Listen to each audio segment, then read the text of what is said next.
Hi, I'm Mrs McHugh, and I'll be reading Chapter 49. Dave had a megaphone, and through it he reminded the crowd to stay behind the barriers that had been erected. "This is a big tree, folks," he said, "and when it goes, we don't want anyone else going with it." "Bongo," I said in a voice that only she could hear, "you need to get to a safe place. You heard him. I'm a big tree. You don't want to be in the way when I fall." "I'm not going anywhere," she replied in a stubborn whisper. "Don't worry about me. I'll be fine. But I'm staying with you, Red, and that's final." Dave turned to his workers. "Okay, let's get this show on the road." "Please, Bongo," I said softly but urgently. The saw moved closer. I waited, expecting to hear the painful roar of the chainsaw engine. Instead, a small but intense sound filled the air, something like a puppy growl mixed with a kitten hiss. It was a baby possum.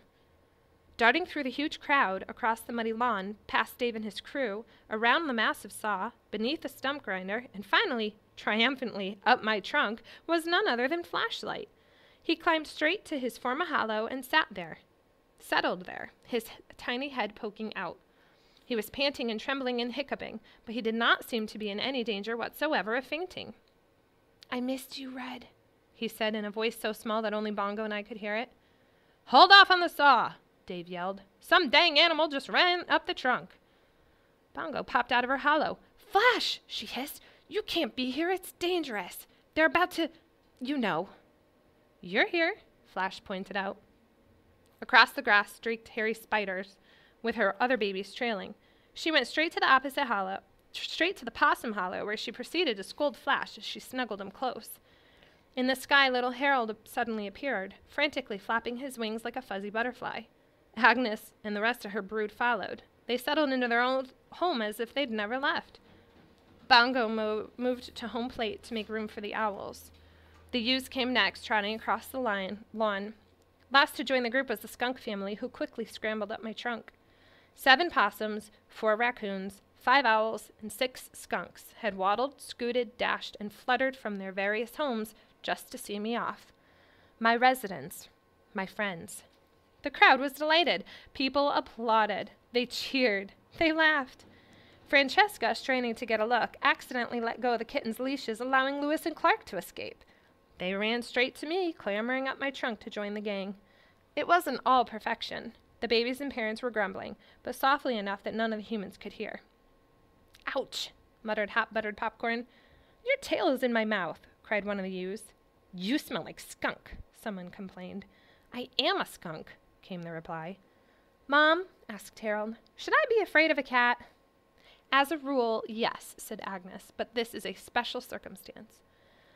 It took some effort, but eventually the entire group settled in together above the highest wishes. They gazed down calmly at the fascinated crowd below. One of the tree cutters took off his helmet and scratched his head. "This just don't happen," he said to Dave. "Those animals ought to be eating each other." "It's some kind of crazy critter miracle," said another worker. He pulled out his smartphone. "This is going on Facebook." Lots of other people seemed to have the same idea.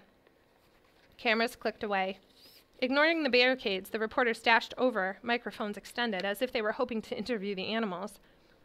Bongo, always a bit of a ham, was happy to comply. "Chip, please," she said to the microphone waving beneath her. Dave gestured helplessly at Francesca. "What is up with the menagerie, lady? How are we supposed to cut this tree down?" Francesca, wiping away tears, stood. She put her arms around Stephen and Samar. Slowly they made their way across the muddy grass. When she reached me, she pulled a bookmark from Maeve's journal before handing the book to Stephen. It was a strip of cloth made of blue striped fabric, frayed and faded. Maeve's wish. Carefully, Francesca tied it to my lowest branch, already crowded with wishes. She stared long and hard at the animals. Lewis and Clark purred happily. The crowd quieted. The only sound was the rustling of my leaves. Finally, Francesca spoke. "Look, I don't do speeches. That's not my way." She patted my trunk. "But here's the thing. Until today, I'd almost forgotten how important this old tree is to my family story. And from the look of it," she pointed to my residence, "it's important to a few other families as well."